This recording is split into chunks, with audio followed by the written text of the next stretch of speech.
क्या आपने कभी सोचा है आखिर पुरी धाम में भगवान जगन्नाथ का महाप्रसाद कभी कम कैसे नहीं पड़ता।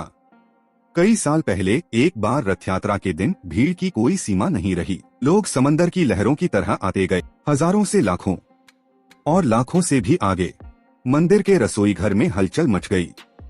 सेवकों के चेहरे पर पसीना था, आंखों में डर, मन में सवाल, इतनी भीड़, क्या आज भोजन कम पड़ जाएगा। रसोई में हांफते हुए रसोइये बार बार कह रहे थे, और चावल डालो, सब्जी बढ़ाओ, जल्दी करो, कहीं थाली खाली न रह जाए। दिन चढ़ता गया, भीड़ बढ़ती गई और थकावट के बीच एक ही डर था, अगर भोजन खत्म हुआ तो क्या होगा। लेकिन जैसे जैसे दिन ढलने लगा, भीड़ बढ़ती ही गई, पंक्तियां लगती गईं, पत्तलें भरती गईं और लोग खाते गए, खाते ही गए। पर हैरानी की बात ये थी, भोजन खत्म ही नहीं हो रहा था।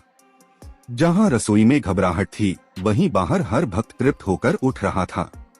और जब आखिरी व्यक्ति ने भी भोजन कर लिया, तब देखा गया, ना एक दाने की कमी, ना एक कण का ज्यादा।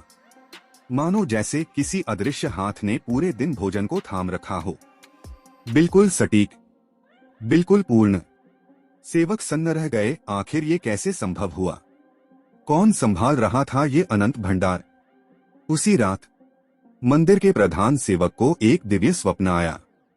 आधी रात का समय, चारों ओर घना अंधकार, और तभी एक मंद प्रकाश में भगवान जगन्नाथ प्रकट हुए और मुस्कुराकर बोले, जब तक मैं हूँ, मेरा कोई भी भक्त भूखा कैसे रह सकता है। जब भोजन कम पड़ता है, तब मैं, बलभद्र और सुभद्रा सिंहासन छोड़कर साधारण सेवक बन जाते हैं। अपने हाथों से अन्न परोसते हैं, हर थाली भरते हैं, फिर चुपचाप लौट जाते हैं। सुबह सेवक की आंखों में आंसू थे। उन्हें समझ आ गया, ये सिर्फ प्रसाद नहीं था, ये खुद भगवान की लीला थी। जय जगन्नाथ।